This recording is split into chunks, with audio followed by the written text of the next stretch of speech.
You were awarded the Roland Pierce Citizenship Award in 2013. Mm-hmm. What did that mean to you, and to get that award? Because you've given that award. Yes, I had for many years. That was one of the finest awards I was ever given. And the fact was, I knew Roland Pierce, and I knew what he did for this town, what kind of guy he was. He never ever met a stranger. If you ever knew Roland Pierce, he was a mailman with a big personality. But he kind of was one of the founders of the Parade of the Hills. But Roland did a lot of work behind the scenes, and that was part of the deal with the Roland Pierce Award, that it's given to a person who maybe is not out front all the time and what have you. I ended up being out front a lot through, I don't know what means, but yeah, that meant a lot to me because I knew what kind of guy Roland was. That's been a real joy. It started out as a terrifying thing because I didn't know how I was going to do it, didn't know what was going to happen, didn't have any training in it or what have you, but they threw me up there, and it came to pass. Sharon Gale, back when Sharon was part of the Parade of the Hills, and Kurt, her husband, they didn't have an MC. I think Jim Hall had been the MC the year before. You know who Jim Hall is, mm-hmm. And he was not able to do it, so they asked me if I'd take over, and I did. Mr. Rogers, Bruce Rogers, had done the Little Queens, and they were moving out of town, so they asked me if I'd do double duty, and thought, what the heck, we'll give it a shot, and the rest is history. And I've enjoyed it. I've gotten comfortable with it. The Little Queens, they such innocence, such joy, and just to see them up there in their little dresses and the fun they have and what have you. It's great. I have trouble. I have trouble with the ones that maybe don't get an award. I feel so sorry for those little girls. I wish everyone could get an award. Maybe it's time to just name them all queens, you know. But I enjoy doing it. Enjoyed work with the people, and yeah, it's been fun. I took over for some great people. You know, if you go back to the start of the Parade of the Hills, some great community leaders: Dick Hubbard, Bob Richards, Jim Hall, Bruce Rogers, just some. Like I talked before in announcing football, it's hard to fill the shoes of Jack Simon. Well, it's hard to fill the shoes of those gentlemen too. They did such a great job, and I'm just proud to be part of that fraternity. Okay. I was not a public speaker growing up. I think I told you how I threw up before for a speech. I was not at all. But people say once you start doing it, you get more comfortable with it, more used to it. I still get a little nervous. We all do. You do the same thing. Yep. But now it's when I'm heading down to the Parade of the Hills to do my emceeing, I don't have to rack my brain on it for 3 hours beforehand and everything. I try to do my preparation, but I'm not as nervous as I used to be, put it that way.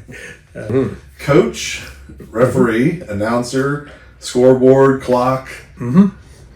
How? I have done it all at some point. I think it was Vanda Wiseman was when she was athletic director. She looked at me and said, "What haven't you done?" I said, I've just hung around forever, and whatever's needed done, I tried to give it a shot. You know, it was Bob Richards when he was principal over at the high school. Came to me in the I believe late mid 80s, early 90s. He and we played basketball together in the adult league. Bob Richards, one of the best basketball players to come out of Nelsonville. But as principal, he came and asked me, you know, would you? We need a reserve basketball coach this year. Would you take it over? And I said, Bob, I was a wrestler. I don't know anything about basketball. He said, well, you get along good with kids and what have you. You'll do okay. And I thought, what the heck? You know, the coaches always tell you, if you're a coach, you can coach anything. They say that's a bit of a stretch. You know, that's a bit of a stretch. But I learned over the years. I had some great teachers, you know, help me out with that. And had a great time coaching. moved on when my children were born, when Kelly was born and what have you, to helping out around the scoreboards and all that stuff. So it's just when something happened that they needed someone, and my kids kept me at the school quite a bit, and kept me involved. But if something was needed, I would try that. When Jack Simon passed away, Coach Dave Boston Jr. came to me and asked me if I would do the PA. And I thought, man, we've got a great press box. Gary Edwards and Jim have built a great press box over there. It's warm, it's air conditioned. I thought, I'm at every game anyway, why not do this? So I started at, born in 1956, so I started at Nelsonville in 1963 probably. And in some way, shape, or form, since 1963, I've been involved at the Nelsonville York High School. Student, fan, coach, announcer, what have you, and hope it doesn't end. It's a joy to be. During basketball season, after I announce volleyball, Wayne Dickin and I, Wayne does the announcing for the boys, and I run the score clock. It just so happens when we got that score clock, it had some weird stuff. It had some sideboards where you had to put points and stuff out there, and for whatever reason, I was playing around with it for a couple of weeks and got to know it. So I thought, well, I wouldn't mind doing this. And Wayne's a great announcer, does a great job at it. And I thought, let me just sit here at this scoreboard and numbers be on quiet. Yeah, it's got numbers. That's right. And they're not always right when I put them up, but I can't mess up a name that way. Put it that way. I make it a point to try to announce, to try to go over teams' names before they come and what have you, and announced Hiking College football for many years. And those players come from all walks of the earth. And you've done their basketball. Yeah. There's some names that we might pronounce differently here in Southeast Ohio that you got to do your work, and you got to make sure you get it right. You don't want to shortchange the kids when they're out there, for sure. I never thought about that so much, but I think it entered my mind through listening to other announcers. One of my kids grew up in large part down at the Chillicothe VA Stadium. We went down and watched Paints games all the time. And one of our local gentlemen, Johnny Bob Wynn was his name, was their announcer. He had this smoky, deep voice. And I listened to Johnny Bob all the time. And some of his mannerisms, came to me and what have you, is Paints win. And I'm always, Buckeyes win. So yeah, it's just things you pick up. The things you say, first down Buckeyes. I first heard that and was very upset about it at a playoff game where our Buckeyes were playing at Amanda Clear Creek, and we were kind of getting throttled, getting beat. They would just power run up and down the field, and the announcer across the field every time Amanda would get there, first down aces. And so I've probably upset people with that on the opposite side. I'm sure I have, but I caught that from him. I don't know, at the end of my introductions and what have you, my phrase is it's game time. I don't know where it came from, but it just stuck with me. You hear this from so many announcers that it just enters your head and what have you, and it becomes part of your lexicon. I'll never have all the catchphrases that Jack Simon had, but he was a legend, Yeah. I told Coach Boston Jr. when I did this, he said, "No, you can use some of the same things Jack did." And I said, I will never use Jack's words. Those were his, and I think that's the case with most announcers. You hear them and they've got a catchphrase and what have you. Lou Horvath is basketball 30 and what have you. I would never use something like that. It's just from the rings of Saturn. Exactly. Some people have their own catchphrases, and they're theirs, and they That's what defines them. So I guess I've got a couple, but not as many as Jack Simon. Whoa, Nelly. And you're sitting there, you know who said it. Keith Jackson. I absolutely adored any game he was announcing or what have you.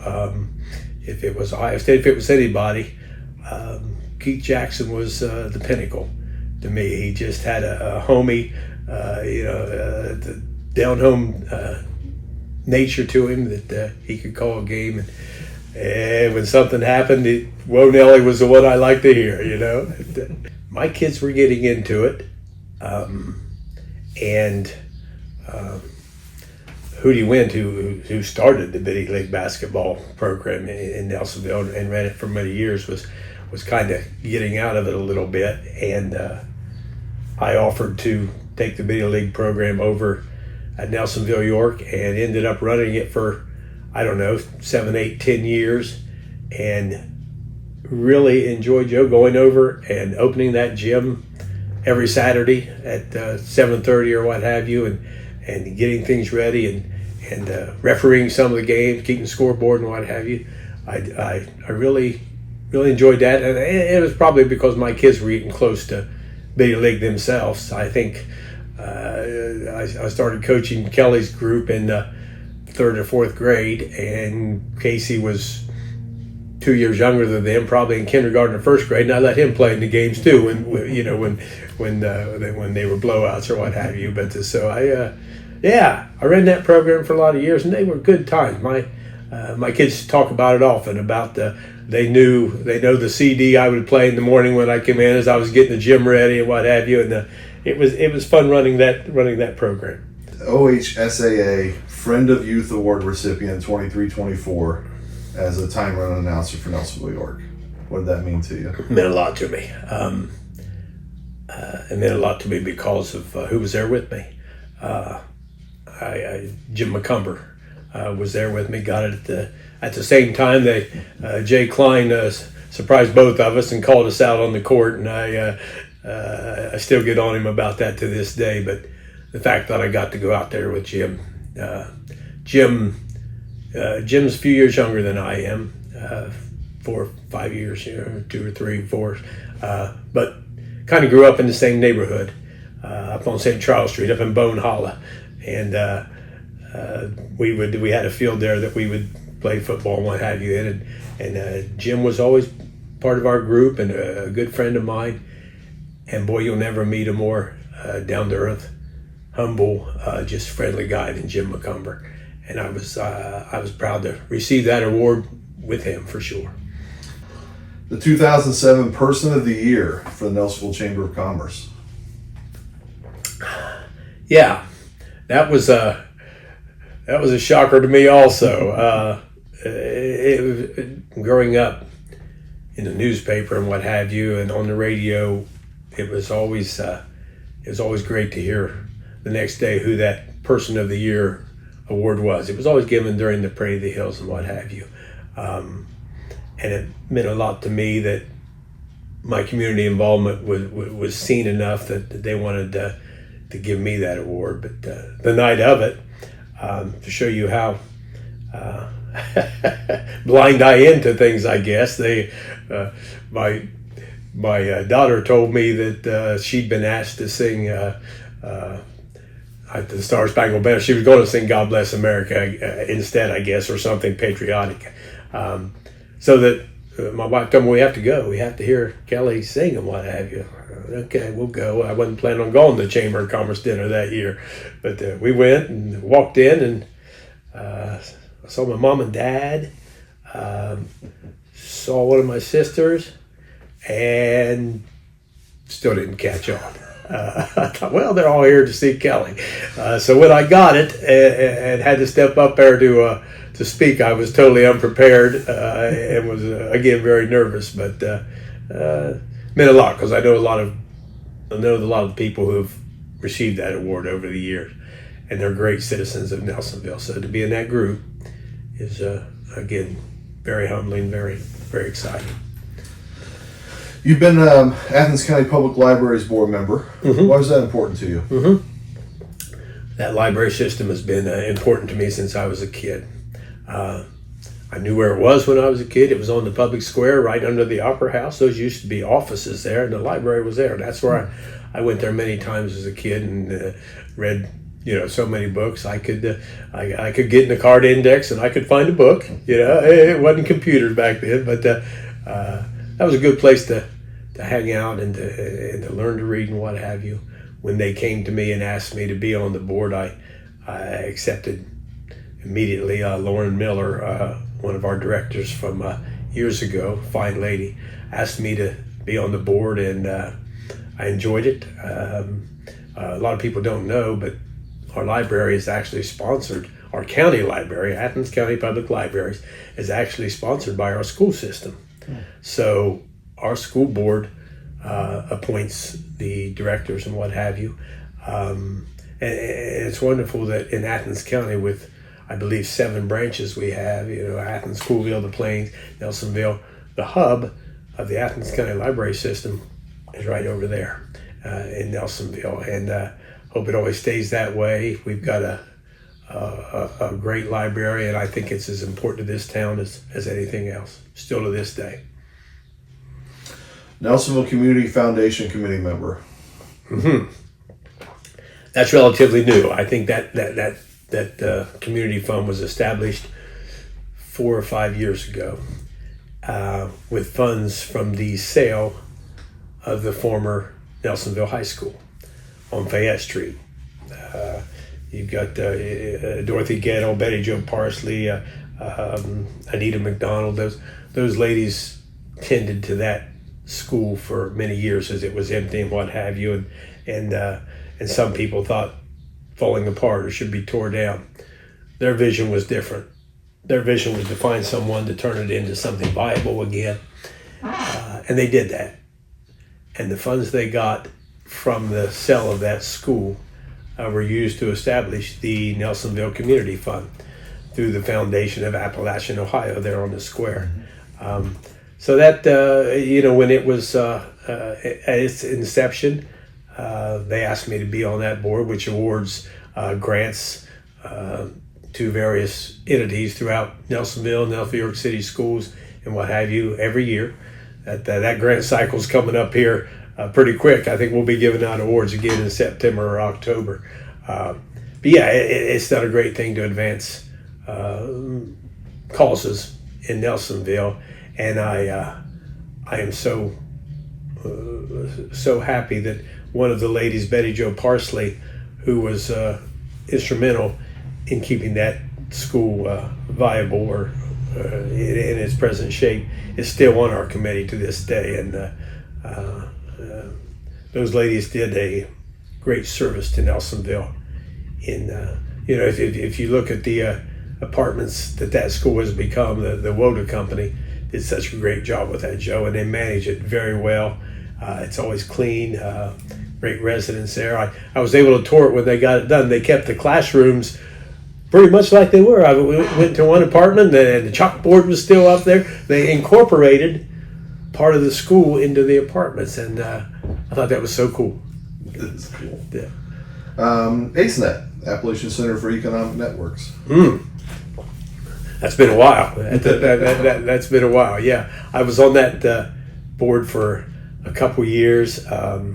Again, they've done great things throughout our community. They are a kind of, in many cases, a business incubator. If you've got an idea for business and what have you, they've got space for you to start that business, to see if it's going to work, to see if you can expand it and what have you. They've got many arms, many tentacles throughout the county in grant opportunities and what have you. And I thought being on that board was a great opportunity again for Nelsonville, for me to know what avenues might be available for people I knew in Nelsonville that we might be able to help with. So that's I was only on that for a couple of years, but I was very impressed with the way it run and what have you, and still into this day, they do a great job. Osteopathic Heritage Foundation Board of Directors. You remember in the chair. Yes. That was the at the time the Osteopathic Heritage Foundation of Nelsonville, and its sister organization was the Osteopathic Heritage Foundation, which was up in Columbus. And I think we talked about it before. It came about out of the sale of the Doctors Hospital chain, which we had Doctors Hospital up here on the hill where Mount St. Mary's was. When that sale came about, a foundation was part of the legacy of doctors' hospitals and what have you. And that's what the Osteopathic Heritage Foundation is. It advances medical education both in Southeast Ohio, the Columbus area, and it also has a community arm which helps out with various health initiatives in the communities that it serves. It serves most of this state and what have you. It's a 279 million foundation, Joe, and it's one of the one that is very near and dear to me. They have a great my friend Terry Donlin Huseman is the chief executive officer. I always tease her. She works up in Columbus, but during her earlier years, she was almost here in Nelsonville a week out of every month, seeing what the area needed and what have you. I told her we could make her an honorary resident because that foundation has done so much for healthy initiatives in our area. The education program at Stewart's Opera House, we talked about your daughter being involved in Stewart's Opera House and what have you, and plays there. But by and large, the Osteopathic Heritage Foundation financed that whole project with a wonderful grant and what have you. They've been very active and recognized the history of the hospital in Nelsonville, Mount St. Mary, to doctors and what it meant to us. While they're based up in Columbus now, and of the whole organization, while I was chairman of the Nelsonville group, I'm vice chairman of the Columbus group. But boy, they are one of the best boards I sit on. I really enjoy it. In fact, we're having our annual meeting starting tomorrow. We're going to have a show at the Opera House, and then we'll adjourn on Friday to the Heritage Hall down in on Ohio University campus, which by and large we financed. Dublin campus of the osteopathic school at OU. We built a lot of that, so we instrumental in helping out the osteopathic medicine part of OU and what have you.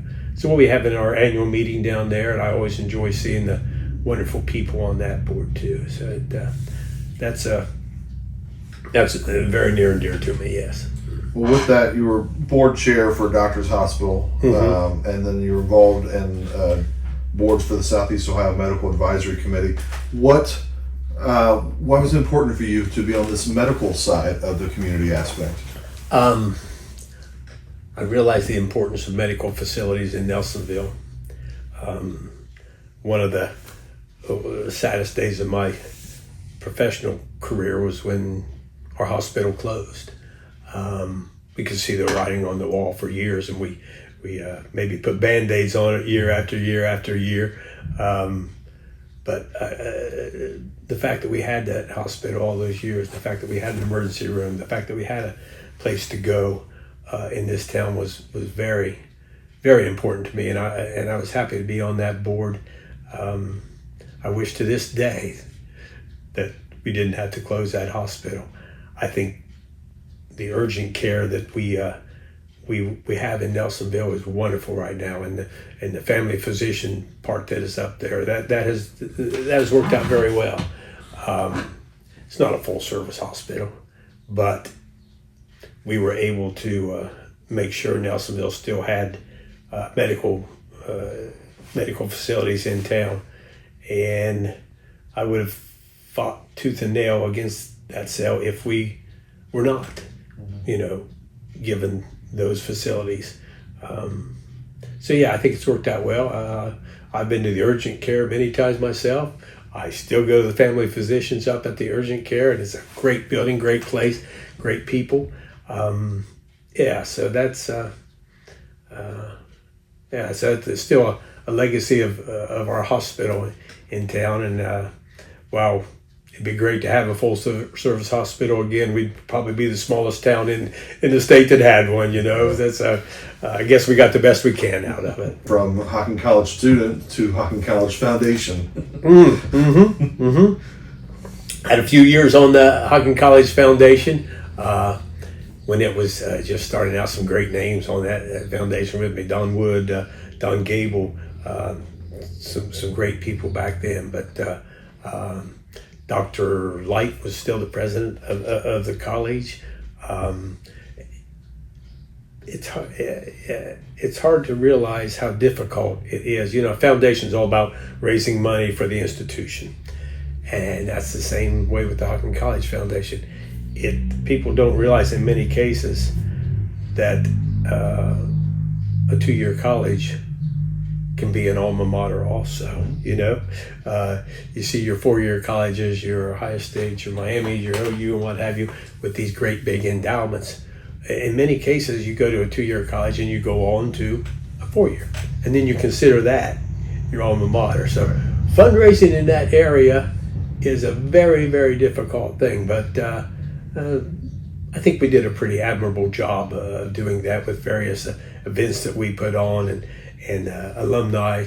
Let's face it, your endowments are made by alumni, and we were able to contact some of them, and some of them did realize the value of that education, which I do also. It was a great education for me, but it's a little more difficult in that regard than it would be in others. I was surprised to learn that you served as Nelsonville City Auditor. I certainly did. Yes, yes, more numbers. Our first city manager was Jim Endrick, was his name, and Nelsonville was in the latter stages, I should say, the latter stages of fiscal emergency, when the state was kind of overseeing our finances. Janet Jackson was the auditor at the time, and she was going to leave the office. She had done the yeoman's part of the work about bringing us out of fiscal emergency. But I took over and had that job for, I don't know, 1.5 years, 2 years, to finish up the process of bringing us out of fiscal emergency.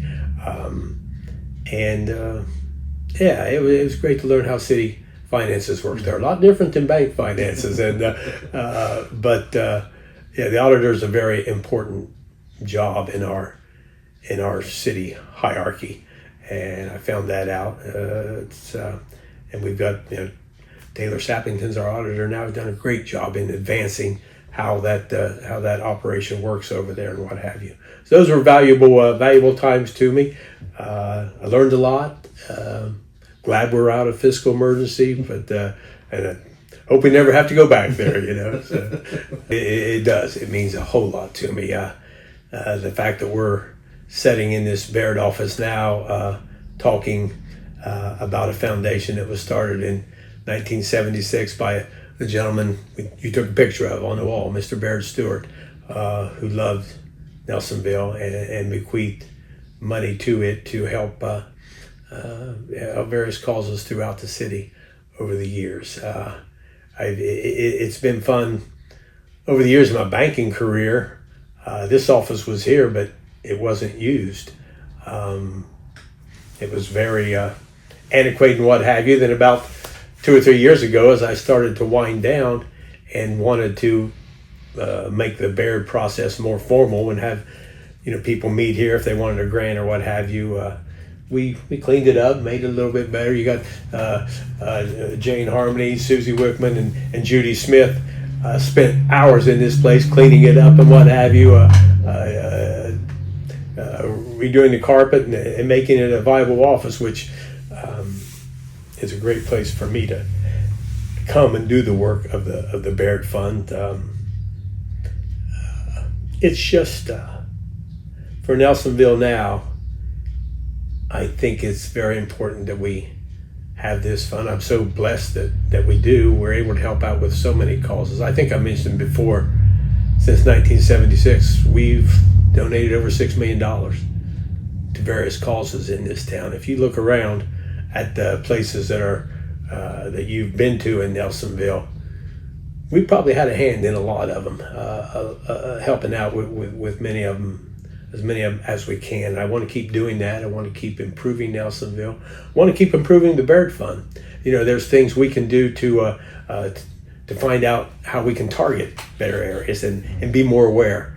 For many years, and much to this day, I've been involved in the community enough. Warren has, Jane Harmony has, that with our ears we could tell what needed done and what have you, and target those. But as you get older, that kind of slips away from you. You don't have as many contacts. We want to keep this going past us, and we're thrilled that it's. I think the Baird Fund started out. The bequeath was about $1.5 million, and right now it's about $5 million, and we give at least 5% of that out per year. So if you think about that, we're granting at least $250,000 out to various places throughout the year. And there's things we do from year to year. We help to Pray the Hills. We help various things around the area. But there's also things that crop up, that people will come to us and say, well, how about this? And we'll jump in on it if we can. Mr. Stewart, in his will, specified that, the money had to go to a nonprofit, 501(c) they're called through the IRS, and we donated to many of those over the years, and proud of the work that the Baird Brothers has done for our city. Very proud of that, and not from my legacy, but from the legacy of the people that started it and are still here. I think we could spend hours talking about the legacy for Baird Brothers Foundation, but how would you summarize, because it seems like it's just tied, it's almost synonymous with Nelsonville. For sure. Yeah. It is Nelsonville. We don't give money to, we can't. The trust, the will specified that Nelsonville uses this money, an entity in Nelsonville. I can't go to Logan for a cause. I can't go to Athens for a cause, unless somehow it has ties. If I give money to the Red Cross, we know they do stuff in Nelsonville. But Mr. Stewart loved Nelsonville, and that's where his funds go to this day. That means everything. I've probably been the lay leader in our church, which for 30 years I've what's called a certified lay leader in the First United Methodist Church, which means I can go around to other churches and conduct services and what have you. Definitely short of a pastor in United Methodist Church, but I've been involved in that church again almost like school. My mom took me there probably when I was a couple months old, Joe, and I've always been a member of the First United Methodist Church of Nelsonville. And I saw over the years, the people that ran the church, that were involved in the church, that you look up to and what have you, and the various pastors that went through there and what have you. I've seen them all, and never once during my younger years or in my early 20s or what have you, thought that I would be that person. My main focus in church for many years was the choir. Loved to sing. Not very good at it, but loved to sing. And that I told people before, if you're not involved in a church, if you don't do something, it's easier not to come. Well, I was involved in that choir, and I loved to be there. Katie McCoy and Mary Jane McKinley, the two greatest ladies of music in Nelsonville history, were the directors of that choir, and they made it such a wonderful, wonderful place that I was there every week. And then all of a sudden, you're a little older, in your 30s or what have you, and people are asking you to do some stuff you never thought you'd do, to teach your Sunday school class or do this up front and what have you. And then all of a sudden you're the lay leader of the church. I don't know how it came about, but here I am 30 some years later, and comfortable in that job. Even in times when I talked about it before, when I was walking on the wrong road, I have never ever doubted the fact that my God is there, and that Jesus is there, and that never ever doubted that fact, even if I was walking away from Him. But they brought me back all those times, kept me where I'm at the church, and it's very, very, very important to me. That's probably number one right there. So.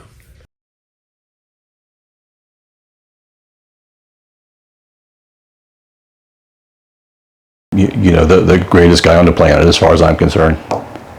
Yeah, I'm very lucky to have had him as to guide my career. Yeah,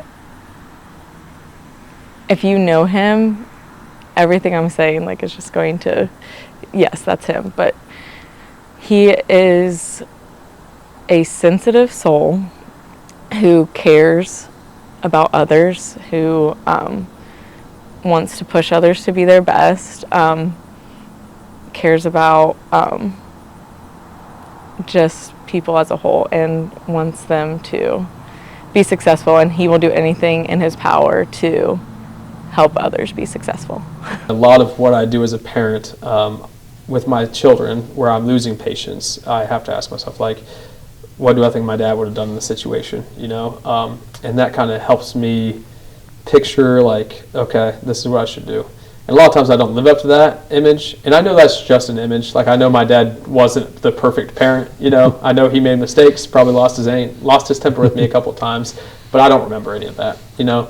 And that's a good reminder for me, like, knowing that as a parent, my dad messed up, and he's told me this plenty of times now. When I mess up with my son, he's like, "Oh, you think that was bad? You should see what I did with you when you were younger," you know. So that is really helpful for me to know that he admits to making those mistakes, but 9 times out of 10, his focus was on patience and love for me, and that's all I remember now. So that's the best thing that I can think of when I think of my dad, is just that impact he's left on me. Is when I think about him, I think about the man I'm happy with becoming is because of what he's done for me, and any mistakes I make in shaping my children's lives, as long as I do it from a place of love and patience as much as I can, that's what they'll remember. Once you meet him, and he's just a friend for life. He can always be counted on. Through our whole dating, I just knew that even if we broke up, even if I married someone else, I could always depend on Steve to be there for me, and he would be, and he still is. But I knew that of him, and I've never trusted someone wholly like that ever in my life, and I don't know if I'll find anyone else to trust like that. But immediately, it was just, you just know, and it's kind of like I could feel in his soul, right? You have people like that, you just know that Jesus lives there, and I knew that in him. He is so pleasant, and he doesn't get mad, and he doesn't get upset about things.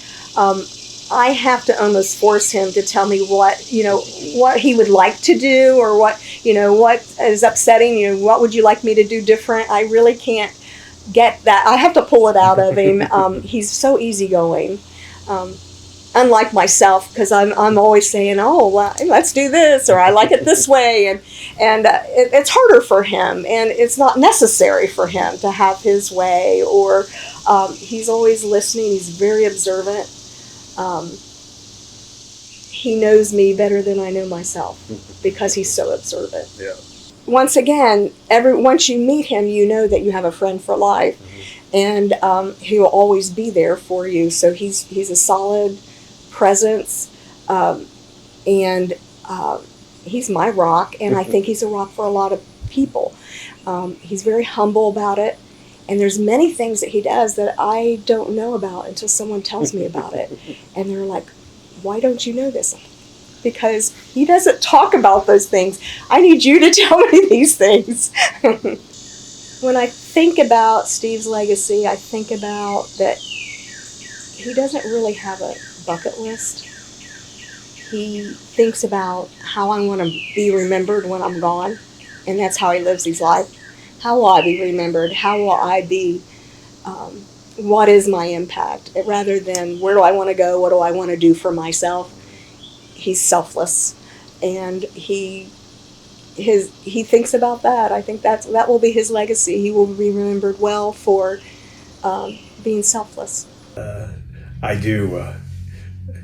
I get to the point at my age, I guess, in my 60s now, where, and I think everybody in their life does that, where they start to look back about the people they knew on the square and what have you. And this has given me a chance to think back about some of the people who brought me along, who helped me out in my career, who helped me out in my life and what have you, who touched me at my church and what have you. So it's been a pleasant experience for me, and I've been able to go back and think of some names that you don't always think about, but once you do, it brings them back to life, and you remember what impact they had on your life, and that's